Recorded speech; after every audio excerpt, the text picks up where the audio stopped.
মায়ামির hard rock স্টেডিয়ামে কলম্বিয়াকে হারিয়ে রেকর্ড ১৬তম কোপা আমেরিকার শিরোপা ঘরে তোলে আর্জেন্টিনা। ২০২১ সালে কোপা আমেরিকা জয়ের পর ফিনালিসিমা কাতার বিশ্বকাপ সবশেষ আবারও সেই দক্ষিণ আমেরিকা মহাদেশের শ্রেষ্ঠত্বের শিরোপা কোপা আমেরিকা জয়। বিশ্ব ফুটবলে এ যেন এক অন্য আর্জেন্টিনা। লিওনেল মেসির জাদুর ছোঁয়ায় রীতিমতো বিশ্ব ফুটবলে শাসন করছে আলবিসেলেস্তে।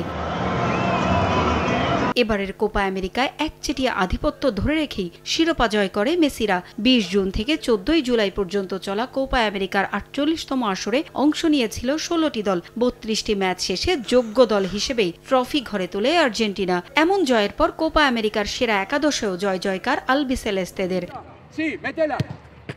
গোলরক্ষক হিসেবে যথারীতি আছেন কাতার বিশ্বকাপ জয়ে বড় ভূমিকা রাখা এমিলিয়ানো মার্তিনেজ। আর্জেন্টিনার এই গোলকিপার পুরো টুর্নামেন্টে মাত্র একটি গোল হজম করেছেন। এছাড়া কোয়ার্টার ফাইনালে ইকুয়েডরের বিপক্ষে টাইব্রেকারে সেভ করেন ২টি শট। এমন পারফরমেন্সের পর টুর্নামেন্ট সেরা গোলকিপারের স্বীকৃতিও উঠেছিল তার হাতেই। রক্ষণে ৪ ডিফেন্ডার হিসেবে জায়গা হয়েছে কলম্বিয়ার ডেভিনসন সানচেজ, ইকুয়েডরের পিয়েরো হিনকাপি, কানাডার অ্যালিস্টার জনসন ও আর্জেন্টিনার ক্রিস্টিয়ান রোমেরো।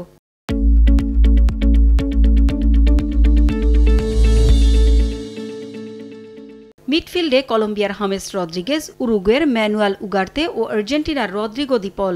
এদের মধ্যে রদ্রিগেজ ১ গোল ও ৬ অ্যাসিস্ট করে টুর্নামেন্ট সেরা খেলোয়াড় হয়েছিলেন। আক্রমণ ভাগে ৩ জনের মধ্যে দুজনই আর্জেন্টিনার বিশ্বকাপ জয়ের রূপকার লিওনেল মেসি ও লাউতারো মার্তিনেজ।